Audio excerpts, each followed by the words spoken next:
দেখে মনে হচ্ছে তো যে ঘুম ভাঙতেই চাইছে না? হ্যাঁ, ঘুম তো ভাঙতে চাইছেই না, কিন্তু উঠতে তো হবেই। আজকে একটু তাড়াতাড়ি ঘুম থেকে উঠছি, কেননা আজকে যাব ঘুরতে। সেই জন্যই বাবা সকাল সকাল বাজারও করে নিয়ে এসেছিলো, তাই ভাবলাম ঝটপট করে তাড়াতাড়ি আজকে রান্নাটা করে নেব, নিয়ে রেডি হয়ে নেব। যত তাড়াতাড়ি রান্না হয়ে যাবে তত তাড়াতাড়ি তো ঘুরতে যেতে পারবো। এদিকে সব কিছু বাজার বের করে ঢুকিয়ে নিলাম ফ্রিজে, আর কি রান্না করব সেটাও ভাবছিলাম। ফ্রিজে ওলটা রয়েছে, বেশ কয়েকটা দিন হয়ে গেছে, কিন্তু ইলিশ মাছ না থাকার কারণে রান্না করতে পারিনি। যেদিন ওল ছিল সেদিন হচ্ছে ইলিশ মাছ বাজারে পাওয়াই যায়নি, তাই ভাবলাম আজকে ইলিশ মাছ যখন বাবা নিয়ে এসছে ইলিশ মাছ ভাজা করব, আর তেলটা তো থাকবেই, জমে যাবে একদম। আর এদিকে ওলটা আমি সিদ্ধ বসিয়ে দিয়েছি, ওল রান্না করছিলাম। আর চিকেন করেছি পাশে, তন্ময়ের জন্য আবার ইলিশ মাছ খেতে পারে না কাটার জন্যে, সেই জন্যে। আর চিংড়ি মাছটা আর করিনি, চিংড়ি মাছটা রেখে দিয়েছিলাম ফ্রিজে।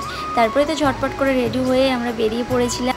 আর ভেবেছিলাম একটু সকাল সকাল বেরোবো, কিন্তু রান্না বান্না করতে যেই লেটটা হয়ে গেল। সকালে খাওয়া দাওয়াও ছিল, খাওয়া দাওয়া করলাম আর বেরিয়েছি, তখন প্রায় 12টা বাজে। এত রোদ আজকে কিছু বলার নেই, ভীষণ গরম, কিন্তু জায়গাটা এত সুন্দর, ভিডিও করার জন্য তো একদম পারফেক্ট জায়গা।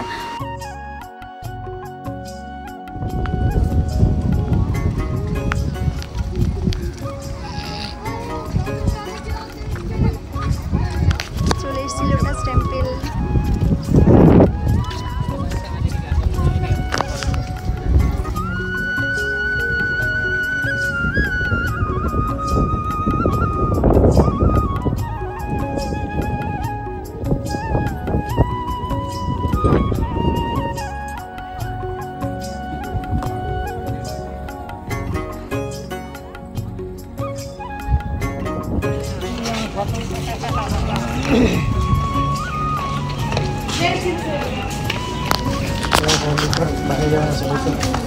কিছুক্ষণ থাকার পরে ভিডিও ফটো সব কিছু কমপ্লিট করার পরে চলে আসলাম ইন্ডিয়া গেটের সামনে, কিন্তু ভেতরে আর ঢুকিনি, এত প্রচণ্ড রোদ, তোমাদের তো আগেই বললাম।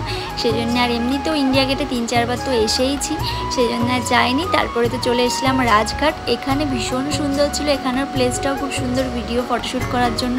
এখানেও একবার এসেছিলাম, তো এখানে কিছুক্ষণ ফটো ভিডিও করে তারপরে বেরিয়ে গেছিলাম। আর ভীষণ জোরে খিদে পেয়ে গেছিলো, আর বাইরে তেমন কোনো খাবারও পাইনি।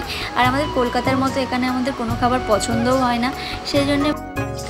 কিন্তু এখানেই আমাদের ভুলটা হয়ে গেছে, একেবারে যদি বাড়ি থেকে ভাত খেতাম তাহলে আমাদের টাকাটা জলে যেত না। এখানে ভেলপুরি আর পাপড়ি চাট নিয়েছিলাম, কিন্তু ভেলপুরি আর পাপড়ি চাট এখানে একই রকম, মুড়ি দিয়েই মেখে দিয়েছে। আর পাপড়ি চাটের মতো পাঁপড় 2 টুকরো ভেঙে দিয়েছে, এটাই হলো এখানকার পাপড়ি চাট। আর টাকা হিসাবে একদমই খাবারটা ভালো ছিল না। যাই হোক, তারপরে খাবার তো ফেলেই দিতে হয়েছে, খেতে পারিনি। তারপরে বরমশাই আর তন্ময় দুটো আইসক্রিম নিয়েছিল। তারপরে আমরা বাড়ির দিকে রওনা দিয়েছি। কেমন লাগলো ব্লগটা অবশ্যই জানাবেন। টাটা।